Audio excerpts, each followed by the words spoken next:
Tuwing 500 taon isang babae ang pinanganak na may espiritual na enerhiya upang baguhin ang isang ahas sa isang makalangit na dragon.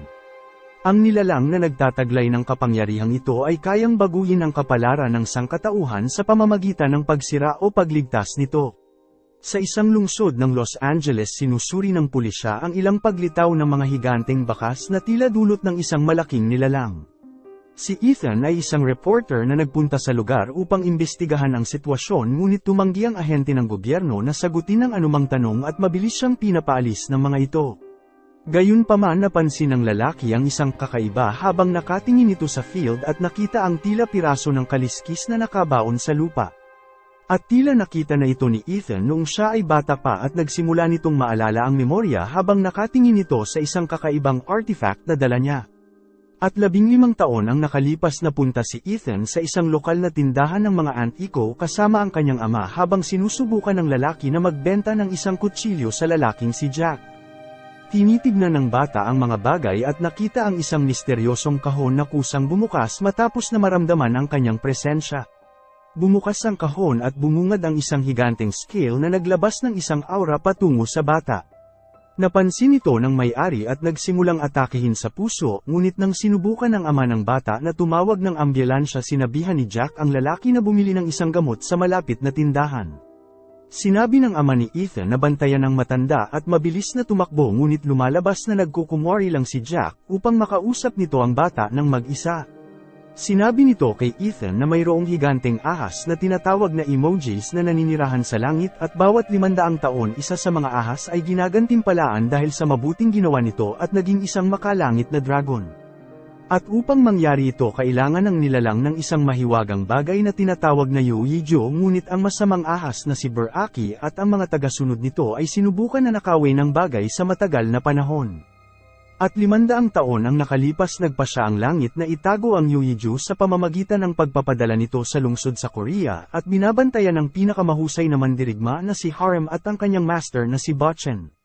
Ngunit alam din ng masamang ahas ang lokasyon ng mahiwagang bagay na ito at plano itong nakawin. Ang asawa ng lokal na pinuno ay nagsilang ng isang batang babae na sinarin at nakatakdang pangalagaan ang Yuyijo na may isang birthmark ng dragon sa kanyang balikat at kapag ang batang babae ay naging 20 taong gulang ang Yuyijo ay mabubuo sa loob niya at ang masamang ahas ay muling magpapakita. Hindi nagtagal ay naging isang magandang babae sinarin at nagsimula itong umibig kay Harem na minamahal din siya. Ipinakita ng master kay Harem ang mabuting si Emogi na nakatakdang maging isang makalangit na dragon na labis na ikinagulat ng binata habang lumalangoy ito sa dagat. At kalaunan dinala ng masamang ahas ang lahat ng mga tagasunod nito sa lungsod upang hanapin ang batang babae at ang hukbo ay nagsimulang magpaputok ng maraming bomba sa mga tao at nagdulot ng isang malaking pinsala.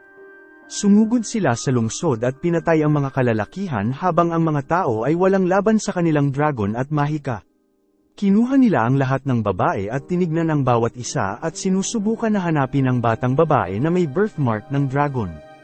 At hindi nagtagal ang hukbo ay dumating sa bahay ng pinuno at pinatay ang ama ni Narin sa kanyang harapan dahilan upang tumakbo ito sa kanyang naghihingalong ama. Binuksan ng sundalo ang kanyang damit at natuklasan ang kanyang tunay na pagkatao at pinilit siyang ilayo sa kanyang tahanan. At sa kabutihang palad dumating ang master at nakipaglaban sa hukbo at nagbigay ng pagkakataon kay Harem na iligtas ang babae. Tumakbo ang dalawa para magtago at sinabi ng lalaki ang tungkol sa kapalaran ni Narin. Nagawa ng master na makatakas sa laban matapos nitong masugatan ngunit natagpuan ang artifact sa lupa na wala ang kanyang mag-aaral. Sinubukan ni Harem na tumakas kasama si Narin sa halip na dalhin ito sa mabuting Emogi at hinabol sila ng masamang ahas na si Buraki. Na-corner sila ng nilalang sa isang bangin at ang dalawa ay nagpasyang tumalon at nahulog sa karagatan at pinatay ang kanilang sarili bilang resulta. Ibinigay ng may-ari kay Ethan ang artifact at inihayag na siya talaga ang reincarnation ni Botchen at ang batang lalaki ay dating si Harem ang madirigma na kanyang pinalaki.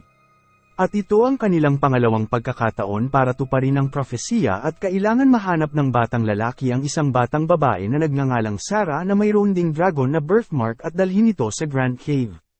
At matapos na maalala ang pangalan ng babae pumunta si Ethan kay Bruce at sinabi na hanapin ang babae dahil malamang na may kaugnayan ito sa mga higanteng bakas. Ngunit sinabi ng kanyang kaibigan na kailangan nila ng mas higit pang detalye dahil mayroong libu-libong babae sa lungsod na pareho ang pangalan. Samantala nakita ni Sarah ang balita sa TV tungkol sa mga naglalakihang landmark at biglang nag-alala tungkol sa kanyang kaligtasan at mabilis na tumakbo pauwi nang hindi nagpapaalam sa kanyang kaibigan. Malinaw na alam nito ang panganib at sinubukan niyang protektahan ang kanyang sarili sa pamamagitan ng pagtingin nito sa isang libro tungkol sa sinaunang propesiya. Dumating ang kanyang kaibigan na si Brandy at laking gulat nito nang makitang naglagay si Sarah ng maraming papel sa bahay upang makaiwas sa kasamaan. Sinubukan ng babae na aliwin si Sarah at sinabi sa kanya na guni-guni niya lamang ang panganib ngunit hindi ito nakatulong dahil hindi nito maalis ang natural na takot sa kanyang puso. At ang pag-aalala ni Sarah ay tila tama dahil ang higanteng ahas ay lumitaw sa lungsod at hinahanap ang Yuyi-Ju. At sinisira ang lahat ng nasa daanan nito. Nagsimulang magkaroon ng panaginip ang babae at nakaramdam ito ng labis na sakit na nagmumula sa kanyang birthmark dahilan upang tumawag ito ng ambulansya. Sinubukan ni Brandy na hanapin ang kanyang kaibigan matapos malaman na na-hospital ito ngunit tumanggi ang nurse na bumisita ito sa dahilan na tapos na ang oras ng pagbisita. At dahil walang ibang pagpipilian pumunta si Brandy sa bahay ni Sarah upang mag-impake ng mga damit ngunit biglang nakaramdam ng pagyanig sa lupa mula sa labas. Mabilis nagtungo ang babae sa labas ng bahay at nakita ang higanteng ahas sa kanyang harapan at napasigaw sa labis na takot. Ngunit nilamon siya ni Beraki bago pa ito makatakas at itinapon siya sa pool na ikinamatay nito bilang resulta. At sa sumunod na umaga natanggap ni Ethan ang ulat na ang isang babae ay pinatay sa loob ng isang bahay at sinabi ng mga kapitbahay na isa itong higanteng ahas. Mabilis itong nagtungo sa lokasyon sa takot na baka pinatay na rin si Sarah. At pagdating sa lugar na pagtanto nito na ang babae ay hindi ang kanyang hinahanap at nalaman sa mga kapitbahay na dinala si Sarah sa isang ospital bago pa ang pag-atake.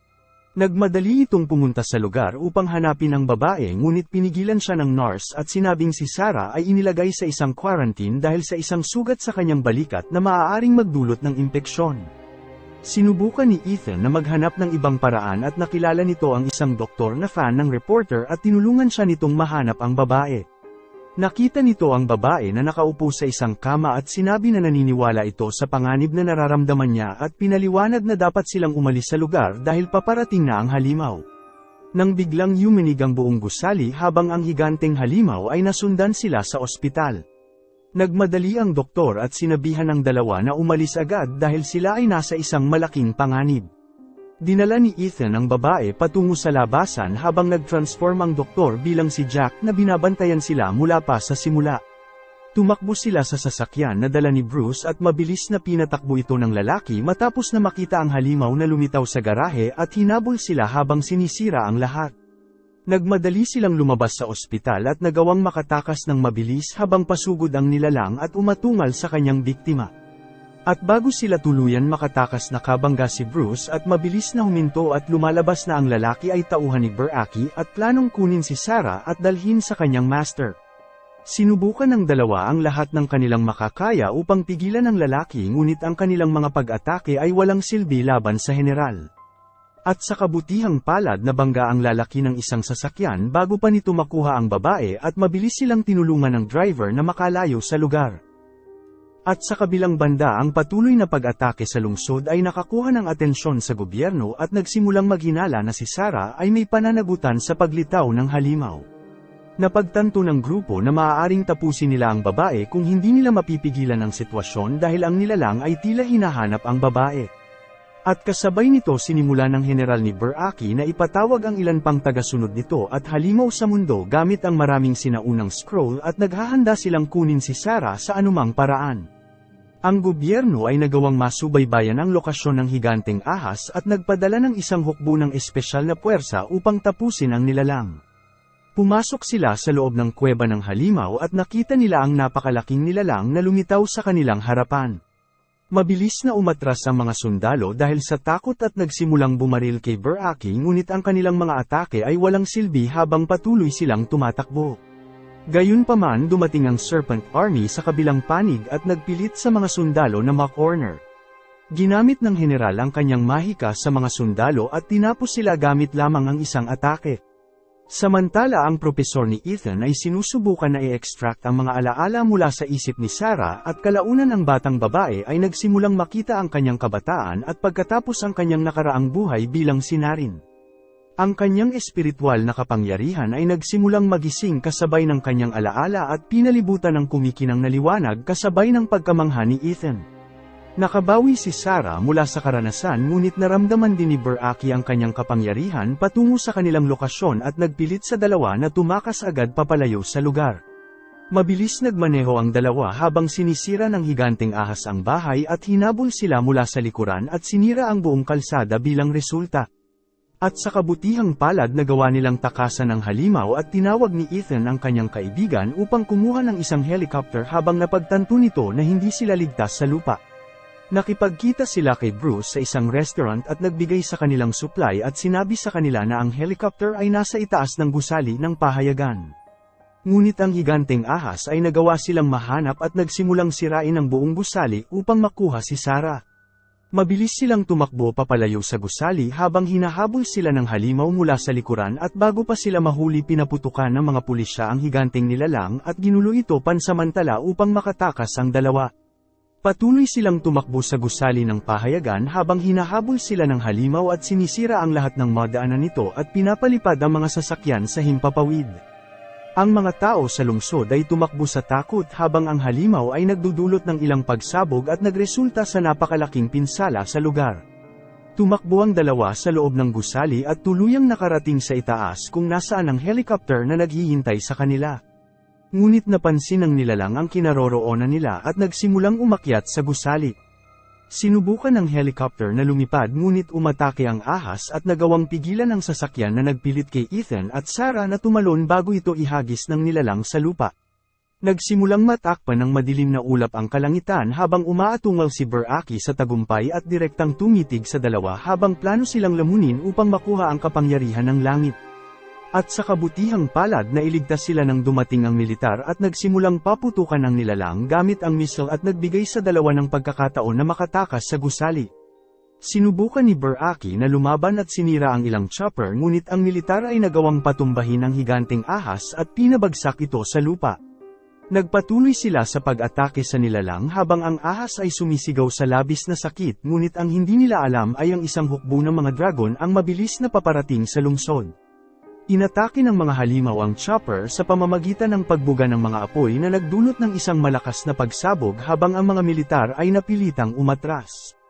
Damatin din ang mga ground troop ng kalaban at nagsimulang naglunsad ng maraming bomba sa pulisya at nagdulot ng pagsabog sa buong lugar. Ang militar ay tumugon sa pamamagitan ng mga armored na sasakyan at patungo sa mga nilalang kasama ang hukbo nito ng kadiliman na pinamumunuan ng general. Ang dalawang hukbo ay nagmarcha ng papalapit sa isa't isa at nagsimula ng isang laban habang ang mga halimaw ay pasulong sa mga sundalo ng Amerika. Samantala nagawang makatakas ni Ethan kasama si Sarah ngunit pinigilan sila ng isang ahente ng gobyerno at sinabing tutulungan sila at inilayo sila mula sa kaguluhan. Dinala sila ng mga ahente sa isang pasilidad sa ilalim ng lupa at ipinahayag ng opisyal na alam nito ang tungkol sa mga sinaunang alamat at plano nitong patayin si Sarah upang tapusin ang lahat kahit pa ibig sabihin nito na babalik ang nilalang makalipas ng 500 taon. At bago pa nito tapusin ang babae binaril ng isang ahente ang kanyang kasama dahil napagtanto nito na upang iligtas ang sangkatauhan ay dapat mabuhay ang babae. Ibinigay nito sa kanila ang mga susi ng sasakyan at sinabi kay Ethan na protektahan si Sarah hanggang sa mabago nila ang kapalaran ng mundo. Nagtungo ang dalawa sa border at planong tumakas sa Mexico ngunit sinabi ni Sarah walang silbi ang pagtakas nila dahil masusundan din sila ni Beraki kahit saan. At bago pa matapos ang kanilang pag-uusap umatake ang mga dragon sa kanila dahilan upang bumaliktad ang sasakyan nila sa kalsada. Unti-unting nawala ng malay si Ethan habang pinalibutan sila ng mga halimaw at nang magising ito na pagtanto nito na siya ay nakatali sa isang poste sa gitna ng disyerto na napapalibutan ng hukbo ng kadiliman. Dinala nila ang babae patungo sa isang altar at itinali ito upang isakripisyo ito sa masamang ahas. Binigkas ng general at ng hukbo ang pangalan ni Beraki habang binuksan nila ang isang malaking pinto kung saan lumabas ang halimaw upang lamunin nito ang babae. Ang higanteng ahas ay lumapit kay Sarah at umatungal sa lahat habang ang babae ay sumisigaw sa labis na takot. Sinigaw ni Ethan ang pangalan ng babae na gumising sa artifact sa kanyang dibdib at nagawang ipatawag ang kidlat mula sa langit na nagkonsentra ng enerhiya sa isang malaking shockwave na nagpatigil sa buong hukbo at ginawa silang alikabok. Ang higanteng ahas ay nakabangon mula sa pagsabog at umatake sa dalawa at nagawang patalsikin si Ethan palayo sa babae. At bago pa nito lamunin si Sarah dumating ang isang emoji at umatake at nagawang mapatamba ito sa lupa. Binuhat nito si Beraki gamit ang kanyang panga at itinapon ng halimaw papalayo sa dalawa. Ang dalawang higanteng halimaw ay galit na umatungal sa isa't isa at si Beraki ay umatake patungo sa isa pang emoji at kinagat ang leeg nito at inihagis ang higanteng halimaw sa lupa. Napagtanto ni Sarah na dapat nitong tuparin ang kanyang kapalaran dahil ito lamang ang tanging paraan upang matapos ang gulo na ito. Naglakad ito patungo sa ahas at ipinatawag ang Yuyijo mula sa kanyang katawan patungo sa langit habang sinubukan ni Beraki na kunin ang globo ngunit ipinadala ito ni Sarah sa kabilang panig at nilamon ng mabuting ahas ang enerhiya sa pagkakataon na ito. Nakita ito ni Beraki at nagsimulang umatake sa kanyang kalaban ngunit ang mabuting ahas ay nag-transform at naging isang makalangit na dragon. Galit itong umatungal at hinawakan si Beraki at tinampas ang malaking ahas sa lupa. Nakabawi ang nilalang at nagsimulang umatake sa dragon ngunit wala itong laban sa makalangit na nilalang habang inihagis ito sa lupa sa pangalawang pagkakataon.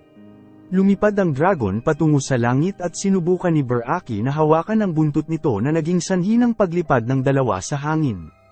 Tumalikod ang dragon at hinampas ang ahas sa leeg nito at inihagis ang halimaw pababa habang bumagsak ito sa lupa. Pagkatapos ay umatake ang dragon ng isang malaking bowl ang apoy at tumama ito mismo sa bibig ni Beraki dahilan upang masunog ang nilalang mula sa loob at kalaunan ay naging alikabok. Lumipad pabalik ang dragon patungo kay Ethan at iniluwa ang Yuiju na naging sanhi upang maglaho ang katawan ni Sarah sa isang kumikinang na aura na sumama sa mahiwagang globo. Ang makalangit na dragon ay umatungal patungo sa langit at kinuha ang Yuiju at pagkatapos ay lumipad patungo sa langit habang nalulungkot ito na iniwan si Ethan. Lumitaw si Jack sa likod ni Ethan at sinabi na ginawa nito ang tamang bagay bago tuluyang nawala patungo sa kabilang mundo. Salamat sa panunood. Kung nagustuhan mo ito huwag kakalimutan mag-like at subscribe para sa mga susunod pa nating movie recap.